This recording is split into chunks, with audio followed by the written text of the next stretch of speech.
नमस्कार। बहुत बहुत स्वागत है आपका। आप देख रहे हैं गो ब्लॉग्स और मैं हूं आपके साथ भास्करानंद डोभाल। एक रियल मेल हथेली। आप पुरुष जातक हैं और आपकी हथेली हमारे सामने विवेचना के लिए है। बहुत सुंदर हथेली है। आने वाला समय आपका बहुत साथ देगा। आप अच्छी तरक्की करेंगे और समाज में नाम कमाएंगे। इस प्रकार की हथेली यहाँ पे दिखाई दे रही है। आप देख रहे हैं हथेली का आकार पूरी तरह से आयताकार है। निश्चित तौर पे एक दार्शनिक किस्म का व्यक्तित्व है। एक एनालिटिकल किस्म का स्वभाव है और एक जिज्ञासा प्रवृत्ति वाला यहाँ पे व्यक्तित्व दिखाई दे रहा है। बहुत सुंदर है। करियर का अगर हम मामला देखते हैं तो निश्चित तौर पे जिसमें बोलने से ज़्यादा काम चलता हो या मस्तिष्क का ज़्यादा प्रयोग होता हो, ऐसा करियर आपके लिए तरक्की देने वाला रहेगा। और अगर आप अपने घर से दूर काम करते हैं तो बड़ी तरक्की आपको हासिल होगी। और कहीं ना कहीं आने वाले समय में ऐसे योग बन रहे हैं कि विदेशों से भी धन का योग बनता हुआ दिखाई दे रहा है। बहुत शानदार स्थिति में, बहुत अच्छी स्थिति में। हथेली की अगर हम रंगत देखते हैं तो बड़ी खूबसूरत रंगत है, बड़ी अच्छी रंगत यहाँ पे दिखाई दे रही है। आपके आने वाले समय में सौभाग्य की प्राप्ति होने वाली है। आप अपने हर क्षण का आनंद लेने वाले हैं। इस प्रकार की चीज़ों को ये दिखा रही है। लेकिन साथ में एक चीज़ भी दिखा रही है। आपका जो ये कर्म का क्षेत्र है, जो आपके कर्मों को देखता है, उसकी उंगली देखे तो बहुत ज़्यादा झुक रही है। और विशेषतर इसका टिप है जो ये रिंग फिंगर की तरफ, जो सूर्य की उंगली है उस तरफ इसका झुकाव है। और जितना ज़्यादा झुकाव होता है उतना ज़्यादा प्रभाव ये जीवन पर देता है। और ये नैसर्गिक प्रभाव होता है। ये किसी एक समयबद्ध का प्रभाव नहीं रहता है। ये पूरे जीवन भर इसका प्रभाव पड़ता है। तो आपको बहुत ही ज़्यादा मेहनत और बहुत ही ज़्यादा परिश्रम करने के बाद ही चीज़ों में सफलता मिलेगी। हालांकि बहुत बड़ी सफलता आपको जीवन में मिलेगी, लेकिन बहुत ज़्यादा मेहनत और बहुत ज़्यादा परिश्रम करने के बाद मिलेगी। कई बार दौड़ा धोपे का काम भी रह सकता है। इस बात की ओर ये संकेत करता हुआ दिखाई दे रहा है। एक चीज़ और दिख रही है। अगर आप अपने अंगूठे को देखें तो आपका अंगूठे का जो फर्स्ट पोरवा है उससे बहुत ज़्यादा बड़ा आपका सेकंड पोरवा है। थोड़ा बड़ा तो रहता है, लेकिन बहुत ज़्यादा बड़े होने का मतलब है कि जल्दबाजी में आप बचना है। जल्दबाजी में कोई बड़ा निर्णय नहीं लेना है। अगर आप अपनी जीवन काल में जल्दबाजी में कोई निर्णय लेंगे तो निर्णयों के कारण आप अपना नुकसान कर बैठेंगे। तो चीज़ों का एनालिसिस करके, चीज़ों का विश्लेषण करके, चीज़ों को परख करके फिर किसी निर्णय पे आपने पहुंचना है। इस बात का आप ध्यान देंगे। दूसरी बात, भावनाओं के वशीभूत होकर, भावनाओं में बहकर कोई निर्णय पे नहीं पहुंचना है। वो निर्णय कहीं ना कहीं नुकसानदायक साबित होगा। तो इन चीज़ों से आपने बचना है। निश्चित ही आपका जीवन आने वाले समय में बहुत शानदार रहने वाला है, बहुत अच्छा रहने वाला है। सबसे पहले हम केतु की तरफ जाते हैं, फिर आपके सवालों को भी लेते हैं एक एक करके। यहाँ पे ये हिस्सा केतु का हिस्सा माना जाता है, ठीक है ना। इसे केतु पर्वत कहते हैं और मणिबंध का क्षेत्र भी कहते हैं। कलाई का क्षेत्र होता है ये, ठीक। अब देखेंगे ये जो केतु महाराज जी हैं, ये छाया ग्रह है और वायु तत्व के कारक माना गया है इनको। लेकिन ये कहीं ना कहीं क्या है, खोज, जो व्यक्ति रिसर्च करता है ना, अगर केतु सही रूप में हथेली में बैठा है तो अपना नाम कमाता है व्यक्ति और कहीं ना कहीं दुनिया में प्रसिद्धि पाता है इस केतु की वजह से। तो केतु में अगर हम यहाँ पे देखते हैं तो थोड़ा सा दूषित है अभी, मानी बहुत सारी रेखाएं घेरती हुई दिखाई दे रही है। कम से कम 3.5 वर्ष तक इसका प्रभाव रहेगा। कोई न कोई चिंता आपके जीवन में बनी रहेगी, कोई न कोई संघर्ष बना रहेगा, लेकिन उसके बाद ये बहुत शानदार परिणाम दे रहा है, बहुत अच्छा परिणाम दे रहा है। देखिएगा, जो ये आपकी प्रथम रेखा है, ये मणिबंध से बनी हुई रेखा है, यव आकार से। प्रथम रेखा ये बहुत शानदार होता है। अगर पूरी रेखा यव के आकार से बनी हो तो इसे बहुत शानदार माना गया है, बहुत अच्छा माना गया है। और ये पहली रेखा बताती है आपके स्वास्थ्य के बारे में, आपके आरोग्य के बारे में और आपकी तंदुरुस्ती के बारे में। जितना ये स्पष्ट होती जाएगी, सुंदर होती जाएगी, आपका जो स्वास्थ्य का मामला है, जो आरोग्य का मामला है, जो तंदुरुस्ती का मामला है, वो भी उतना ही स्पष्ट और सुंदर होता जाएगा। आपका जो स्वास्थ्य है, आरोग्य है, तंदुरुस्ती है, उसमें खूबसूरती प्रदान होगी, उसमें आप बलिष्ठ अवस्था में आने वाला है, इसकी ये क्या कर रहा है, सूचना दे रहा है। अब यहाँ पे देखेंगे आपकी ये दूसरी रेखा भी कहीं ना कहीं अच्छी स्थिति में आ रही है। ये है संपत्ति की रेखा, धन की रेखा। ये रेखा करियर और धन की रेखा से संबंध रखती है। तो ये दूसरी रेखा थोड़ा अच्छी अब हो रही है और ये भी पूर्ण रूप से पहुंचती हुई दिख रही है, माने कम से कम 2.5 साल और एक स्पष्ट अवस्था में आने पे 3.5 साल। 3.5 सालों में जो संपत्ति का मामला है, जो करियर का मामला है, वो अपनी ऊंचाइयों में आना शुरू हो जाएगा। उसकी तरफ से अगर कोई संघर्ष है या कोई किसी प्रकार की कोई चिंताएं हैं या स्टेबल नहीं है, तो चीज़ें स्टेबिलिटी की अवस्था में आने वाली हैं, चीज़ें स्पष्ट तरीके से निखरने वाली हैं और उसका सुख आपको प्राप्त होने वाला है। तीसरी रेखा, यहाँ पे देखेंगे तीसरी रेखा भी उभर रही है और ये रेखा है सुख की रेखा। बहुत सुंदर। देखिए, व्यक्ति के जीवन में धन है, स्वास्थ्य भी बड़ा अच्छा है उसका, लेकिन सुख नहीं है तो कोई फायदा नहीं है। भले ही अभी ये कोई परिणाम नहीं दे रही है, शून्य परिणाम दे रही है, लेकिन आने वाले 3.5 वर्ष के बाद निश्चित रूप से ये रेखा प्रबल रूप में आपकी जीवन में आ रही है। ठीक 3.5 वर्ष के बाद आप देखेंगे आपको शानदार स्थिति में इसके परिणाम मिलने वाले हैं।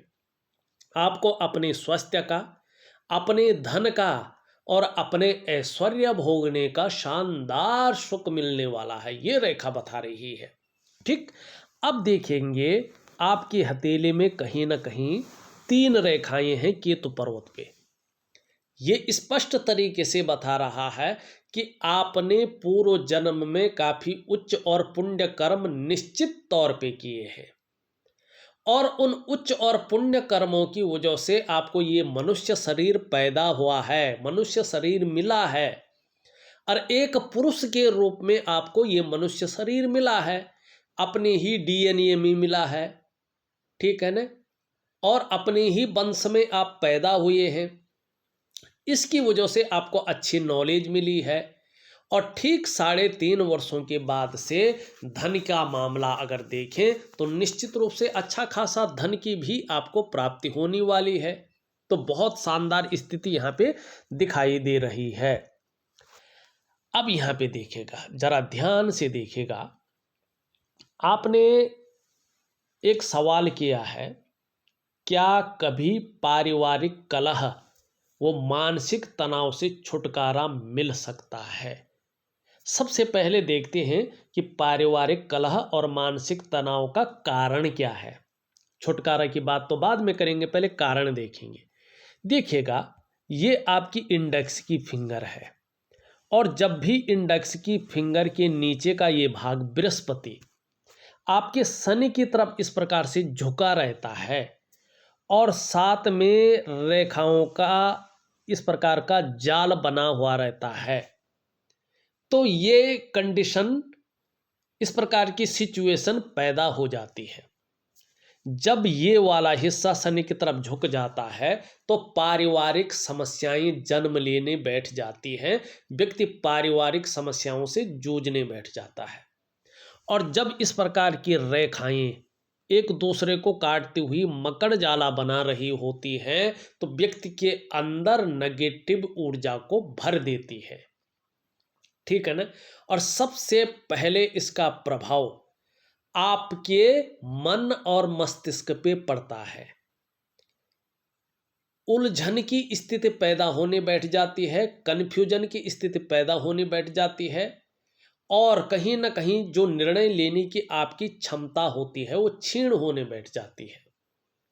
दूसरा इसका प्रभाव आपके आर्थिक क्षेत्र पे पड़ता है। आर्थिक रूप से आप बीमार होने बैठ जाते हैं। आर्थिक रूप से आप दरिद्रता की ओर जाना शुरू कर लेते हैं। तीसरा इसका जो प्रभाव है वो आपके स्वास्थ्य पे पड़ता है, चाहे वो शारीरिक स्वास्थ्य हो चाहे वो मानसिक स्वास्थ्य हो, उसमें विकार आने बैठ जाते हैं। चौथा इसका प्रभाव आपके रिश्तों पे पड़ता है। अगर ये रेखाएं जन्म ले रही हैं और बृहस्पति कमजोर होके शनि की तरफ देख रहा है, तो दाम्पत्य जीवन का रिश्ता बहुत ज़्यादा खराब हो जाता है, तलाक तक की नौबत आ जाती है। और कभी कभी ऐसी कंडीशन आ जाती है कि व्यक्ति घूमता रहता है, मानी जो उसने काम किया ही नहीं वैसे मसलों में वो फंस जाता है और बेबुनियाद उस पर आरोप लगने बैठ जाते हैं। कोर्ट कचहरी का मामला बन जाता है और तलाक वो लेना चाहता है लेकिन तलाक नहीं हो पाता है। वो उसी कंडीशन में भंवर में डूबा रहता है। उसका जीवन कहीं न कहीं बहुत बेकार होने बैठ जाता है।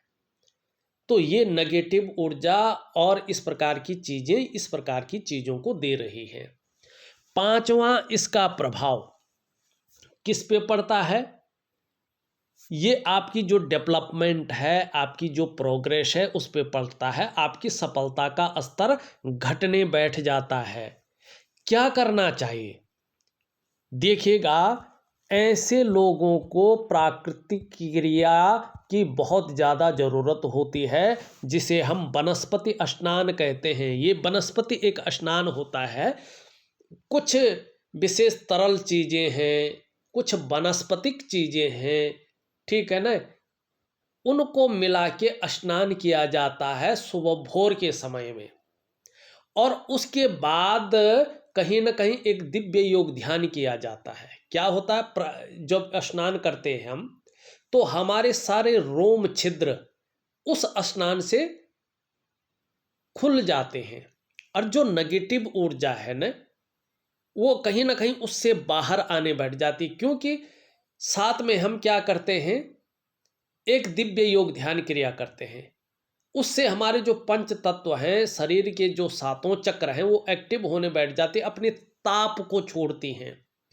और जब वो ताप छोड़ेंगे तो एक्टिव ऊर्जा तो उनमें समाहित हो जाती है, लेकिन जो नेगेटिव ऊर्जा है वो धीरे धीरे उन रोम छिद्रों से बाहर आने बैठ जाती है और जीवन में इसका सकारात्मक प्रभाव पड़ता है।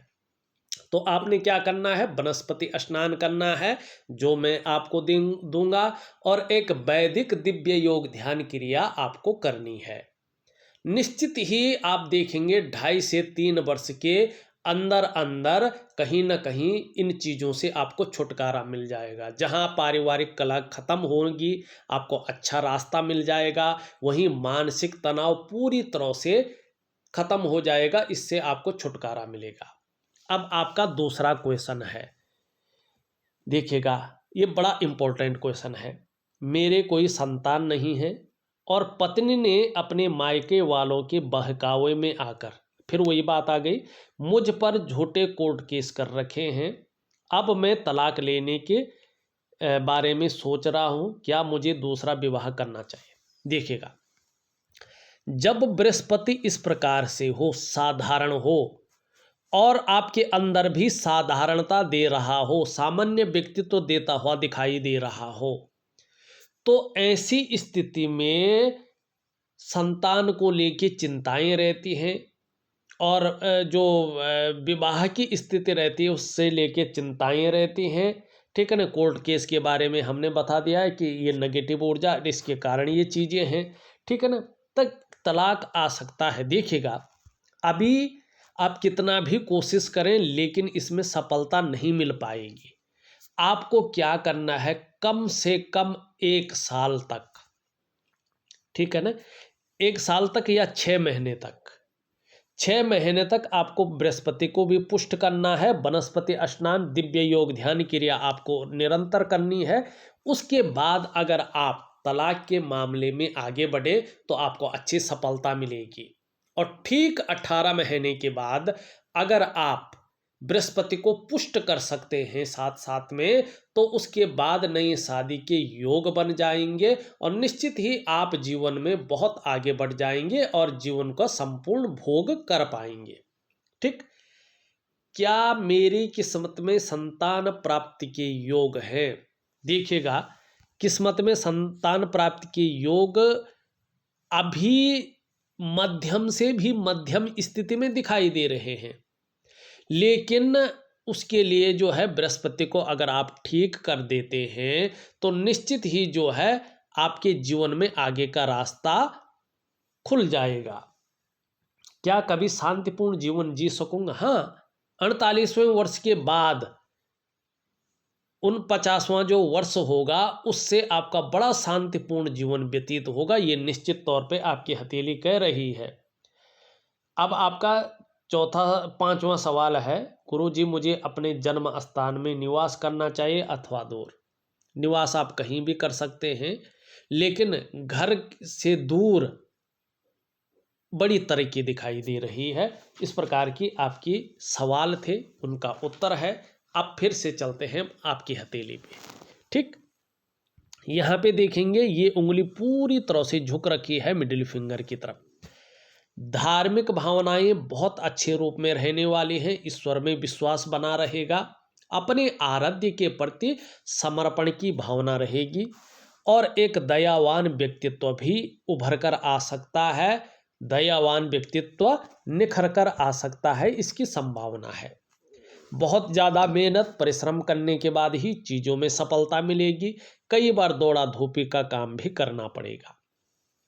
ये उंगली पूरी तरह से झुक रखी है मिडिल फिंगर की तरफ। यश पाने की चाह बहुत ज़्यादा है, अपने कार्यों में विस्तार पाने की चाह बहुत ज़्यादा हो रही है और मान सम्मान प्रतिष्ठा पाने की चाह भी बनी हुई है। यहाँ पे अगर हम देखें तो आपकी ये उंगली बड़ी है आपकी बृहस्पति की उंगली से, तो जो आपके अंदर हिम्मती स्वभाव है वो अच्छे रूप लेता हुआ दिखाई दे रहा है। जो चीज़ों में रिस्क लेने की क्षमता है, जोखिम उठाने की क्षमता है, वो भी परिपूर्ण स्थिति में रहेगी। और निश्चित ही एक समय ऐसा आ रहा है कि आप यशस्वी होंगे, समाज में मान प्रतिष्ठा पाने वाले जातक होंगे और सफलता के अपने जीवन काल में प्राप्ति करेंगे। सबसे छोटी उंगली अगर हम यहाँ पे देखें तो ये उंगली इस तरह से झुक रही है और आपके रिंग फिंगर की तरफ इसका झुकाव दिखाई दे रहा है। अगर हम कहते हैं कि धन कमाने की जो ललक है वो अच्छी तरह से आपके अंदर दिख रही है और इसका आपको फायदा भी होगा। ये इसके पहले पोरवे तक भी पहुंच रही है, ये अत्यंत श्रेष्ठ है। आगे अगर व्यापार करने की सोच रहे हैं तो 49वां वर्ष जो है आपका वो व्यापार के लिए बहुत अच्छा स्थिति लेके आ रहा है। कहीं ना कहीं व्यापार में उन्नति के अवसर दिखाई दे रहे हैं। अगर आप नौकरी कर रहे हैं, चाहे वो प्राइवेट नौकरी है चाहे वो सरकारी नौकरी है, तो 49वां और 50वां वर्ष इसके लिए बहुत शानदार स्थिति है। कहीं ना कहीं आपको उच्च पद की प्राप्ति होगी और आपके जीवन का वो समय कहीं ना कहीं उच्च वर्ग का व्यक्तित्व को देगा, उच्च वर्ग का श्रेष्ठ जीवन देता हुआ दिखाई दे रहा है। श्रेष्ठ और सफलतम व्यक्ति होंगे। अपने बलबूते पे कुछ करने वाले जो गुण हैं वो आपके अंदर आते हुए यहाँ पे दिखाई दे रहे हैं। अब चलते हैं आपकी जो है रेखाओं पे। यहाँ पे अगर आप ध्यान से देखें तो इस प्रकार से आपकी हृदय की रेखा जा रही है और यहाँ पे एक शानदार, अगर हम ध्यान से देखते हैं, मछली का एक शानदार चिन्ह बन रहा है। ये रेखा आपकी जो इंडेक्स की फिंगर है, जो मिडिल की फिंगर है, उसके बीच में देखने की कोशिश कर रही है और इस पे देवगुरु बृहस्पति का और शनि का प्रभाव पड़ रहा है। जो आपकी महत्वाकांक्षाओं को बता रहा है कि आप अपने जीवन काल में बहुत बड़े महत्वाकांक्षी हैं। आपकी सोच बहुत आगे बढ़ने की वर्तमान में हो रही है और गुरु का प्रभाव पड़ने के कारण आपकी जो इच्छा भी है इन सब झमेलों से उठकर एक सर्वश्रेष्ठतम स्तर तक पहुंचने की हो रही है।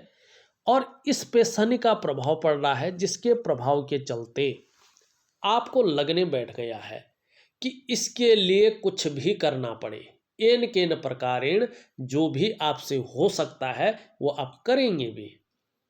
और शनि पे साथ साथ में मछली का चिन्ह भी दिखाई दे रहा है, ये बड़ा शुभ माना जाता है। कहीं न कहीं अनुशासन प्रिय व्यक्तित्व जन्म ले रहा है, अनुशासित रहेंगे, न्यायोचित करने वाला व्यक्तित्व जन्म ले रहा है, न्याय की दृष्टि से चीजों को देखेंगे। और स्वाभिमानी व्यक्तित्व भी जन्म ले रहा है, स्वाभिमानी भी रहेंगे। एक दार्शनिक किस्म का व्यक्तित्व आपका बना रहेगा और दार्शनिक विद्याओं की तरफ, रहस्यमय विद्याओं की तरफ आकर्षण भी आपका बढ़ेगा, ये भी दिखाई दे रहा है। इसकी नॉलेज भी आपको रहेगी, ये यहाँ पे स्पष्ट तरीके से दिख रहा है। यहाँ पे अगर हम मस्तिष्क की रेखा देखें, बहुत शानदार है।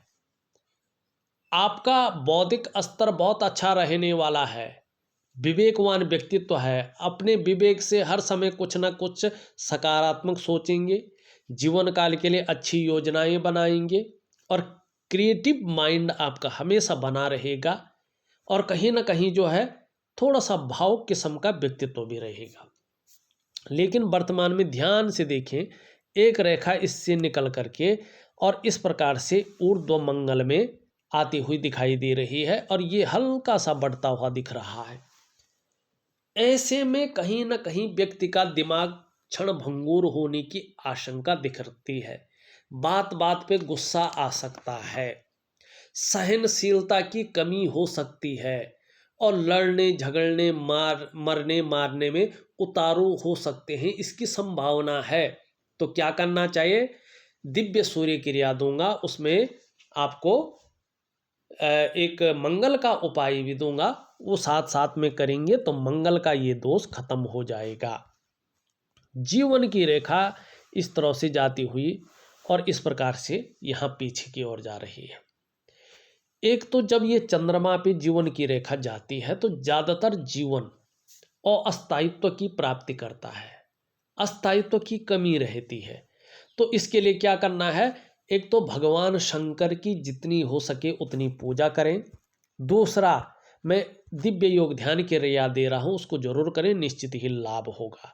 यहाँ पे एक रेखा इस तरह से उभर रही है, लेकिन अभी इसका प्रभाव नहीं पड़ रहा है। जब इसका प्रभाव पूर्ण रूप से पड़ेगा तो निश्चित ही उसका लाभ होगा। करियर और धन की रेखा अभी आधी अधूरी है। तो एक तो जल्दबाजी से बचें, दूसरे भावनाओं के वशीभूत होकर बड़ा निर्णय मत लें, तीसरा अस्थायित्व पाने के लिए दिव्य योग ध्यान क्रिया के साथ साथ महालक्ष्मी का उपाय भी करें। यहाँ से बहुत सारी रेखाएं हैं, लेकिन ये नेगेटिव ऊर्जा की लकीरें हैं। ठीक, अब देखेंगे यहाँ इसके नीचे का जो ये भाग है, ये है शुक्र का पर्वत। कला है, सौंदर्य है, सुंदरता है और एक सुखद जीवन जीने के लिए इसका पुष्ट और सुंदर होना बहुत जरूरी है। आपकी हथेली में ये पुष्ट और सुंदर तो है, लेकिन बृहस्पति के कमजोर होने से ये अच्छे परिणाम नहीं दे रहा है, कहीं ना कहीं मानसिक परेशानियां देता हुआ दिखाई दे रहा है। कहीं ना कहीं व्यक्ति का जीवन संकटों और कठिनाइयों में गुजर रहा है। बहुत ज़्यादा मेहनत परिश्रम करने के बाद भी अभाव की स्थिति जन्म लेती हुई यहाँ पे दिखाई दे रही है। अगर हम निम्न मंगल और उच्च मंगल को हम देखते हैं तो दोनों बहुत अच्छे रूप में, पराक्रम बहुत अच्छा रहेगा, एनर्जेटिक स्वभाव बना रहेगा। बृहस्पति के बारे में हमने बता दिया है। शनि इस प्रकार से यहाँ पे फूल चुका है और यहाँ पे बहुत गहरा बैठ गया है, तो कहीं ना कहीं जो है बेवजह की चिंताएं अभी कुछ समय तक बनी रहेंगी, या कुछ ऐसी चिंताएं बनी रहेंगी, वजह पैदा होंगी जो चिंता में डाले रखेगा। कभी कभी लगेगा कि मैं इस्तेमाल हो रहा हूँ, धोखा खा रहा हूँ, तो शनि का थोड़ा उपाय जरूर करें। यहाँ पे इस प्रकार का जो है एक चिन्ह बनता हुआ दिखाई दे रहा है, ये इसे अच्छा नहीं माना जाता है। और सूर्य बहुत ज़्यादा जो है डाउन स्थिति में है, तो कहीं ना कहीं जो है आपके जो शारीरिक चक्र हैं वो सूर्य के चक्रों के साथ परस्पर तालमेल में नहीं है, जिसके कारण बहुत सारी समस्याएं उत्पन्न हो रही है। तो इसको ठीक करने के लिए मैं दिव्य सूर्य क्रिया दे रहा हूं, उसको करने की आप कोशिश करें। छोटा काम भी करेंगे तो नीम फीम पानी की इच्छा ज़्यादा रहेगी। बुध अच्छी स्थिति में आ रहा है, शानदार परिणाम देगा। चंद्रमा की बात करें, चंद्रमा यहाँ पे ज़्यादा फूल रहा है, तो शुक्र के साथ मिलकर थोड़ा मन को कभी कभी गड़बड़ रखेगा, मानसिक परेशानी अभी देता रहेगा, कभी बहुत ज़्यादा भावुक हो जाएंगे या इमोशनली थोड़ा परेशान हो सकते हैं। और चंद्रमा के कमज़ोर होने से मन थोड़ा सा व्याकुल रह सकता है, भटक सकता है, काम में मन नहीं लग सकता है। और थोड़ा अपनी डाइजेस्टिव सिस्टम का ध्यान रखिएगा, डाइजेस्टिव सिस्टम जो है आपका वीक हो सकता है। नींद आने में कभी कभी दिक्कतों का सामना करना पड़ सकता है, तो इसके लिए थोड़ा सा जो है मैं उपाय दे रहा हूँ आपको, विधिवत तरीके से करें। कुल मिला के बात करें, अभी बहुत सारी समस्याएं जीवन में दिखाई दे रही है, संघर्ष भी दिखाई दे रहा है, हर मामले में तनाव की स्थिति भी दिखाई दे रही है। लेकिन जीवन काल के 3.5 वर्षों के बाद का जो समय है वो पूरी तरह से राजयोग को देता हुआ दिखाई दे रहा है। एक राजा के समान जीवन जिएंगे, इसकी ओर अग्रसर होते हुए दिख रहे हैं। देखा जाए तो मैंने आपकी हथेली का पूरा विश्लेषण करके आपको बता दिया है। उपाय में विधिवत तरीके से लिख करके और ऑडियो के माध्यम से भेज रहा हूँ, करने की कोशिश करें, निश्चित ही अच्छा लाभ मिलेगा।